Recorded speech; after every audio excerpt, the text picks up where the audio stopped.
அன்பும் இரக்கமும் உள்ள பிதாவே, இந்த நேரத்திலும் தகப்பனே, உங்கள் கரத்தில் எங்கள் அனைவரையும் ஒப்புக் கொடுக்கிறோம். இப்பொழுதும் இந்த வேத வசனத்தை படிக்கும் பொழுது எங்களோடு நீர் ஆளுகம் செய்யும்படியாய் ஜெபிக்கிறோம். இயேசுவின் மூலம் பிதாவே, ஆமேன். சங்கீதம் 11.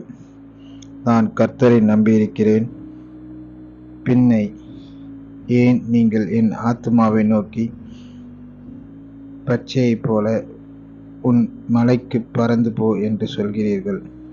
இதோ துன்மார்க்கர் வில்லை வளைத்து செம்மையான இருதயத்தோர் மேல் அந்தகாரத்தில் எய்யும்படி தங்கள் அம்புகளை நாளில் தொடுக்கிறார்கள்.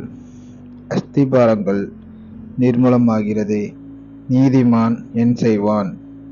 கர்த்தர் தம்முடைய பரிசுத்த ஆலயத்தில் இருக்கிறார். கர்த்தருடைய சிங்காசனம் பரலோகத்தில் இருக்கிறது. அவருடைய கண்கள் மனுபுத்திரரை பார்க்கிறது. அவருடைய இமைகள் அவர்களை சோதித்தறிகிறது. கர்த்தர் நீதிமானை சோதித்தறிகிறார், துன்மார்க்கனையும் கொடுமையில் பிரியமுள்ளவனையும் அவருடைய உள்ளம் வெறுக்கிறது. துன்மார்க்கர் மேல் கன்னிகளை வர்ஷிக்க பண்ணுவார்.